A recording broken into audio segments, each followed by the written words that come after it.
This video is powered by the pros at Pascal Air Plumbing and Electric. Arkansas owned, Arkansas operated. GoPascal.com. Tom, any guesses what we're going to talk about this morning? I think you might have one.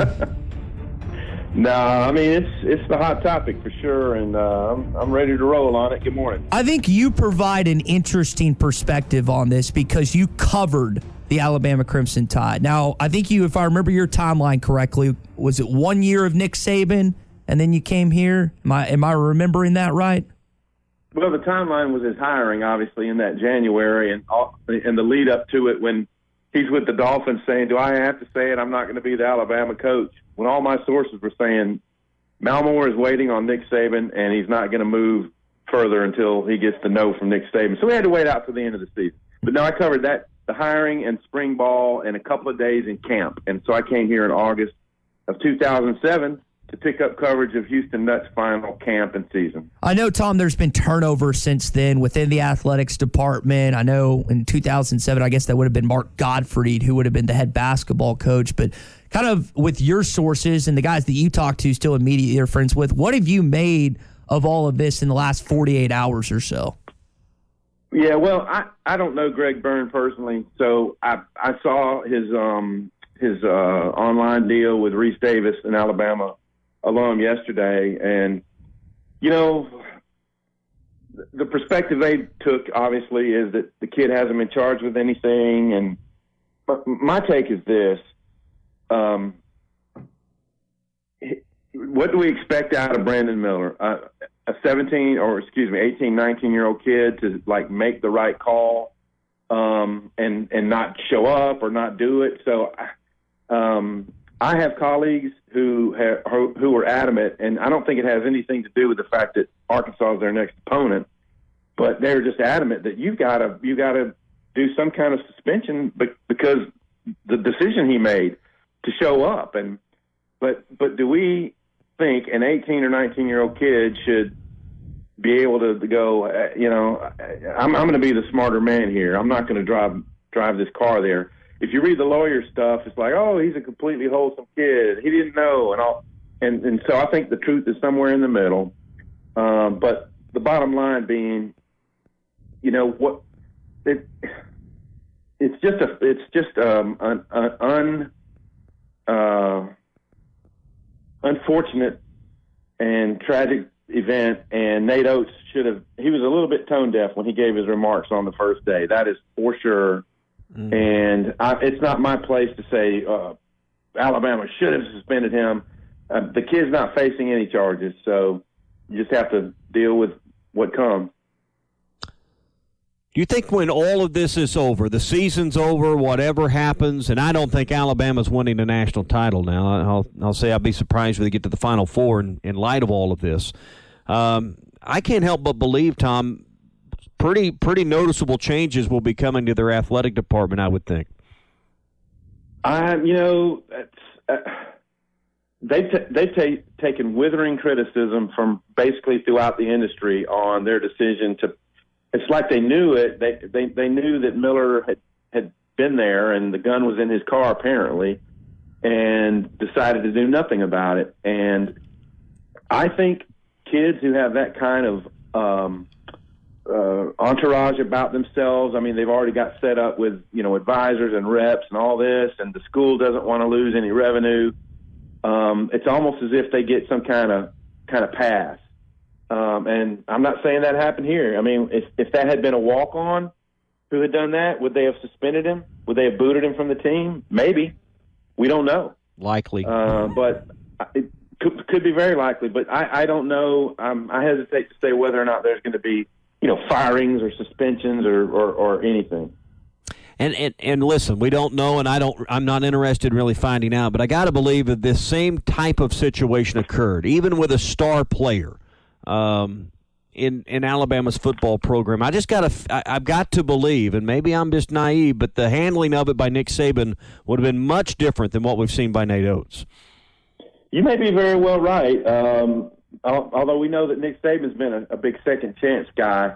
We don't know what internal punishments there would be, but honestly, extra running and morning workouts and stuff really aren't, I don't think that's part of the response here. You know what I mean? Like sometimes you that's didn't miss happens. study hall here. You didn't miss study hall on this one. This is a little more severe than that.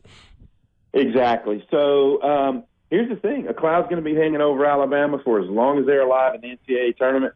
They have an outstanding team that you watched them last night. The rest of the team was, I think, 13 for 37, so a really bad off night.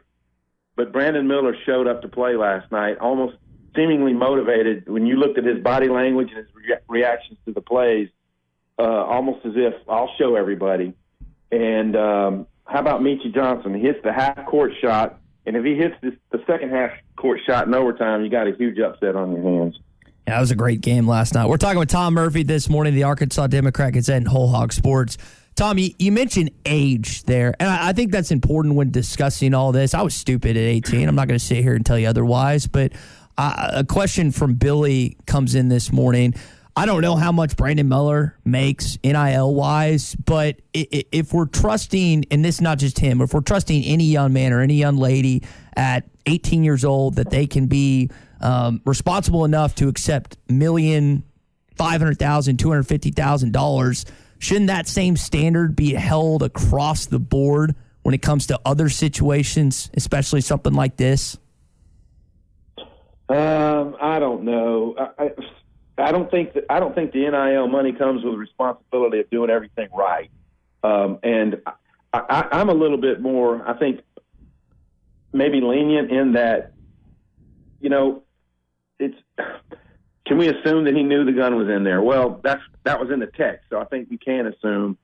But I don't know how many 18 or 19-year-olds would have made the very mature. We're all evaluating this well after the fact and at what our ages and our life experiences are like, and not what Brandon Miller's are. Now, do I wish that he had said, "No, man, I can't." If you got a beef with somebody, I can't show up with this gun. That's not going to help anything.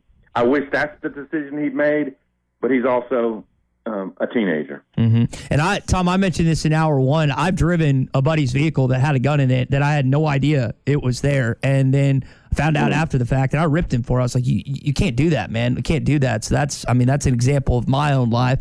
I guess the question is, and we asked it earlier. I mean, based on what we've read, based on what we've heard, is there any chance that Brandon Miller doesn't suit up the rest of the way? I think he's going to play Saturday. Why wouldn't we believe he'd play the rest of the season?